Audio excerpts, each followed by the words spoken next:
there we go. Okay, I want to put it on sport and that. Traction off. Naughty. My man's is a pro. 2023 Toyota Supra with a 6-speed manual. Here we go. I'm joined here by the one and only Matt from Downshift. Hello. Thanks for joining me. This is cool. We met yesterday. At the Tawa Auto Roundup, is it called? I think so. It's some drive event in Texas. Been driving cool cars for the last 2 days. And also some hybrid Toyotas. But now we're here in the Supra, which is awesome. I just had this as a press loan about 2 or 3 weeks ago, so I'm intimately familiar with this thing. But I did not drive it on track, at least not in the manual. I did last year with the auto, but with the manual, this is a lot more complete car, at least in my opinion. This is probably my favorite car to actually drive on track. It's really sharp. We drove the GR Corollas, the Morizo, the Core, the Civic Type R. We drove Challenger, Black Ghost, so much power. That thing it made me a little weak in the knees, if I'm honest. That thing was a lot of fun. That was a riot. So much power. Didn't take itself too seriously. Now, what I wanted to talk about today is your impressions of this car. Me? Yeah, so you drove it on track as well, right? I'm some authority on cars or something? You are from the Downshift Studio. The Downshift. Or is it just Downshift now? Yes, we changed it again this morning. Branding is not the strong suit of the channel.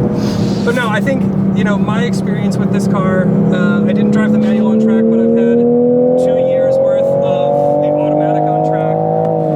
And, I know that this car gets like a bunch of hate for being a BMW, but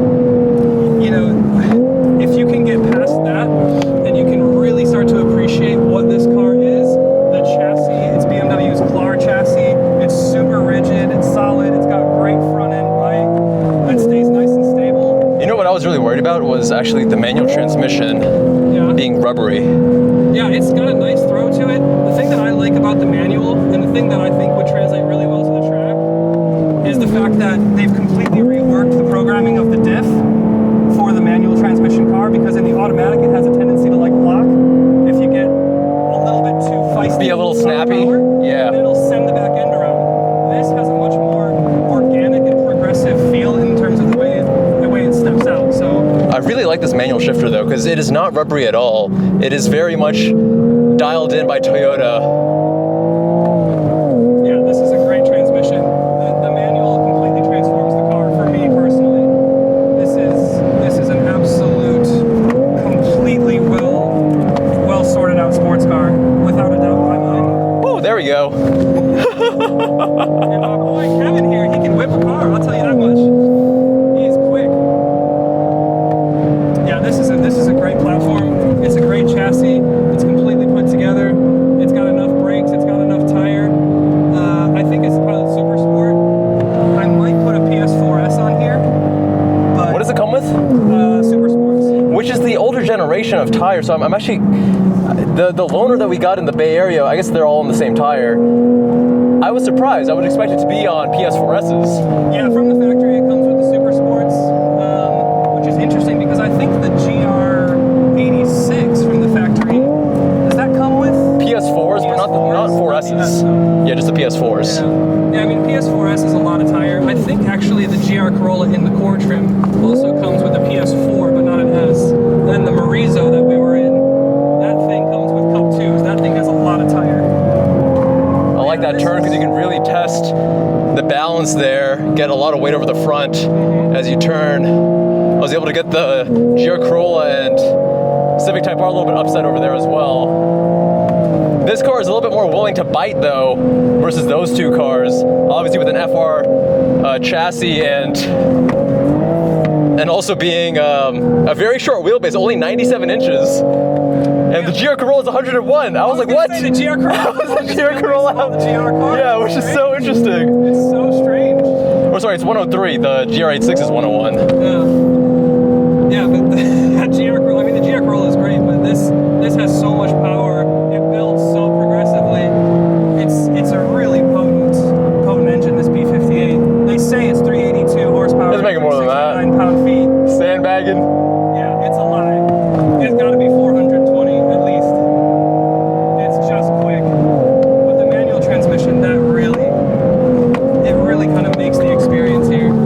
Oh, there we go. My man is fast. You guys that sub to this channel. What was that? The people that sub to this channel, the guy that's doing the reviews, he knows how to drive a car, so listen to what he's saying. Thanks, man. I can barely hear you when I'm flooring it. It's so loud.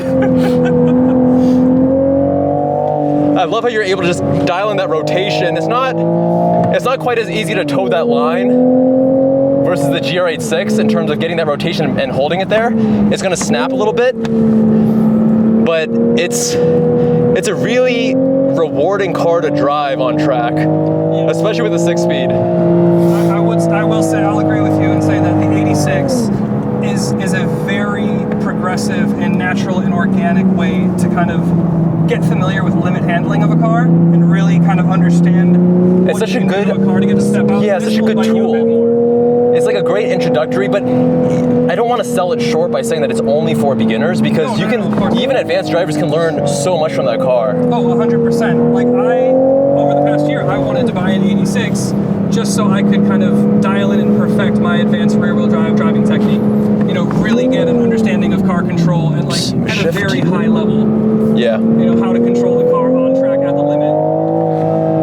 And this there we makes go. a lot of sense from the Toyota lineup to graduate from an 86 to something like this. I would agree. It's got more power, it's got a little bit more tooth, it will bite you, it'll step out, but it's really fun, it sounds good, it looks the business. I just wish that it had a little more steering feel. You know, driving on track, and when you're pushing the limit, you want to really communicate with the vehicle. And I feel like the steering here is the one thing that's lacking a little bit more so than the other inputs. Yeah, I think it's that BMW rack, isn't it? It's BMW's EPS rack. Oh, is it? It's kind of, I'm pretty sure. I mean, most of It's kind of notorious everything else in the car is BMW, so. Yeah, exactly. That's why I'm pretty sure. I don't know for sure, but it's pretty safe to say that it's probably the BMW rack. But that's probably why it's got a little less feel to it. All right, we're gonna do a cool down lap. What a car. What a car indeed. There's a couple cars that I look forward to every year, because I know that I'm going to get a week in the Supra. I know that I'm going to get a week in the LC500, and those are some of my favorite cars that I look forward to every year. The Supra is just, it's sharp, it's precise. It is lacking a little bit of that tactile feel, but it's just quick. And you know, if we zoom out, slow down a little bit, and just talk about like the rest of the car, if you're going to buy this and drive it daily, which you totally can, this thing will still get like towards 30 mpg on the highway. So like you can totally justify this. Which is really funny because it has better MPG than the GR86 and BRZ, which have 4 cylinders, making 230 horsepower. Yeah, this B58 engine is just insane. It's magic. The B58 is magic. You can make like 500 horsepower in this thing with, you know, simple tunes, some bolt-ons maybe. Like, this is a super stout engine, and with the manual transmission here in the Supra, it's a great platform. I love it. I love this car. Yeah, I'm a fan. I would say, so I did a comparison between this, the 718, and the M2. Sure. It was a 718 GTS with the 2.5, not the GTS 4.0. And you could tell that the Porsche, even with that 4-cylinder, was the higher end vehicle. Yeah. Things were a little bit more precise, a little bit more dialed in, but this was so good and so close. And you know, at the price point of $56,000, now that we have a manual transmission, it's really hard to find a better option. Yeah, and I think the manual's a no-cost option too. That's correct, yeah. So that's pretty awesome. Yeah, you're getting a lot of car for the money here. You are still spending a good amount of money, but like when I drove the Z in Vegas when it launched last March, and you know, I came back, I made a video, and everybody's comments was, oh, well, the Z is better because it's, you know, JDM and the Supra is German, and you know, like, I get that, and that argument has its place, but to me, I don't know if you've driven this. I don't think that argument has its place at all. You know, for some people, I get why they would say it, but like the Supra is just. Yeah, if you want purity, I understand that, it's but so much more car. I haven't driven the Z yet, so I can't comment on that. Based on what I've seen, it looks like it's mostly the older platform, the 370. Yeah, it's an evolution of the old chassis.